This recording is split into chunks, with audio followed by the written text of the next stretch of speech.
From wisdom-led guidance tool, the four embracing virtues, the technology of rewriting destiny.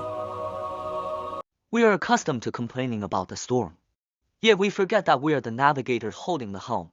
In a discourse on the Sutra on the 10 wholesome ways of action, the Master reveals a truth: the recurring collisions and groundings in our lives do not stem from luck, but from a navigation system within our hearts that has long since veered off course.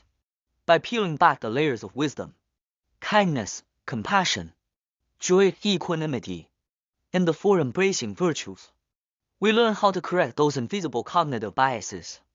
Chapter I: Wisdom as the precursor, identifying the coding errors of destiny. At the start of the Dharma talk, a disciple raised a question regarding the sequence of wisdom and endurance of humiliation. If wisdom is the precursor and endurance is foremost, what roles do they play in cultivation? The Master provided a profound definition: wisdom is the guide, a matter of recognition. Insight is the aggregation of many wisdoms, the ultimate capacity to sever erroneous views. The adornment of insight, the technique for severing delusive views. The sutra states, by the adornment of insight, one is able to sever all discriminative and delusive views. The Master explained that delusive views are simply incorrect perceptions. Behind every failure in life lies a precise, hidden error in judgment, the chain of causal errors. The Master pointed out that all adversities in life are brought about by three specific points of error. Mind as the root cognitive error, this is the source. If your perception is skewed, the starting point is wrong. Method as the expediency operational error, this is the process. Even if your intentions are good, if the method is wrong, the result will be a mess. Self-deception regarding results feedback error, this is the most dangerous. Even when things go wrong, you feel it is quite fine. This solidifies fixed karma, which is inescapable. Once these 3 points align, you fall into a closed-loop matrix of suffering. The function of insight is to precisely identify and sever each delusive view through the accumulation of wisdom, preventing the incorrect cause from ever forming at the source. True vs false sharp capacity. Are you correcting or clinging? Regarding erroneous views, the disciple lamented, often thinking of himself as a great vessel, great capacity. The Master promptly dampened this ego. The true sharp capacity, Shanggain Liti, is defined by extreme efficiency and self-reflection. The second an error is spotted, it is never repeated. Ordinary beings, however, are in a state of repeating errors over and over again, endlessly. This obsession not only brings suffering across lifetimes, but even the immeasurable pain of this current life cannot make one let go. The Master used a vivid metaphor: if you treat a bicycle like a horse and whip it or beat it with a stick, you will only smash the bicycle. It will never run. This is the dual overlay of cognitive error and methodological error. To ignore the laws of reality while forcing an operation is the definition of ignorance of vidya. Chapter EI: The Four Immeasurables, the technological transformation of the heart. Kindness, compassion, joy, and equanimity are not moral slogans, they are for precise psychological engineering technologies. Without wisdom as a support, these four will inevitably degrade. Kindness, metta, and compassion, karuna, the art of persuasion and pity. Kindness giving happiness. True kindness is giving sentient beings true peace and happiness. The Master emphasized that if you cannot persuade others to give up sufferings disguised as happiness, such as harmful habits, the happiness you provide only encourages their downfall. Behind kindness is the ability to see through causality and the skill of persuasion. Compassion, removing suffering. The prerequisite for compassion is absolute pity. Sentient beings are often stubborn. When you try to remove their suffering, they may even turn against you because their habitual tendencies feel offended. The Buddha's manifestation. The Master mentioned the past life connection between the Buddha and the 5 bhikshus.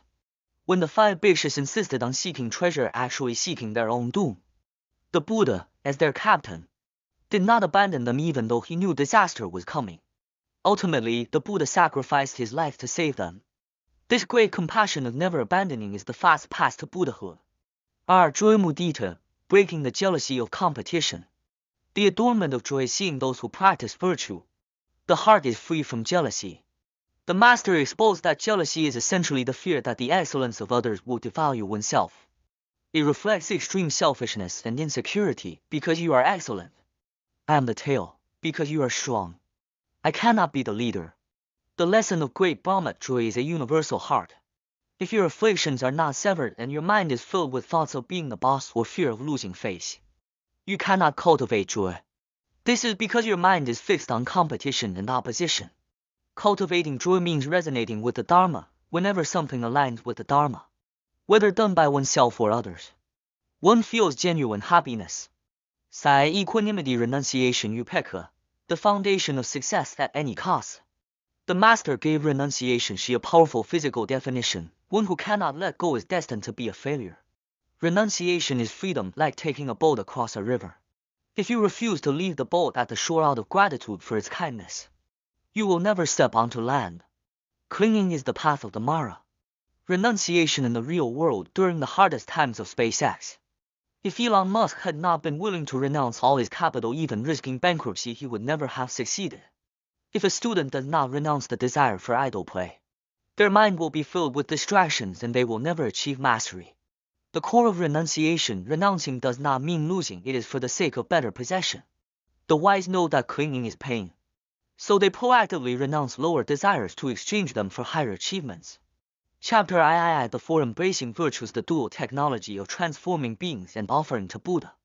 The sutra says, by the adornment of the four embracing virtues, one constantly and diligently transforms all sentient beings. This includes giving dana, kind words priyakahavana, beneficial action arthakarya, and cooperation samanarthata.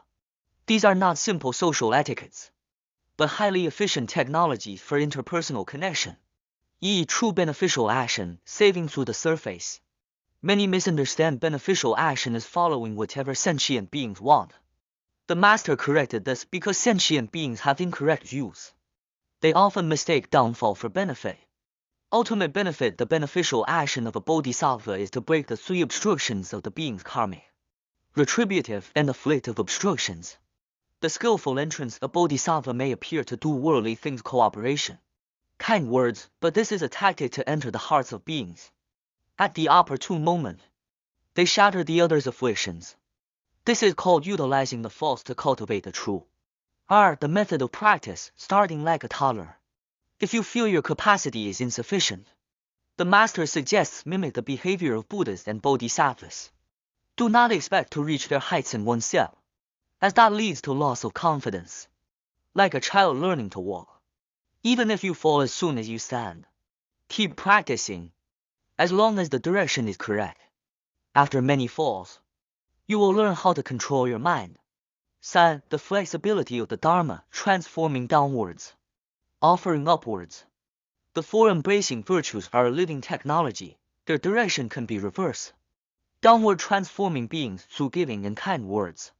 You make beings trust and rely on you. Upward, offering to Buddhas by praising the Buddha and supporting the Buddha's work. You are essentially building a bridge. This allows the wisdom, merit, and power of the Buddha to flow through that bridge to you. Achieving energy blessing. Conclusion, Dharma following man vs. men following Dharma. At the end of the talk, the master cited a profound truth from the core of the Avadamsaka. In delusion, man follows the Dharma phenomena. In enlightenment, the Dharma follows man.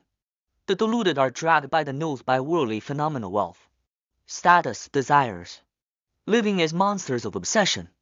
The enlightened do not chase these illusory phenomena. Instead, all things return to them naturally because they possess the power of spiritual attraction.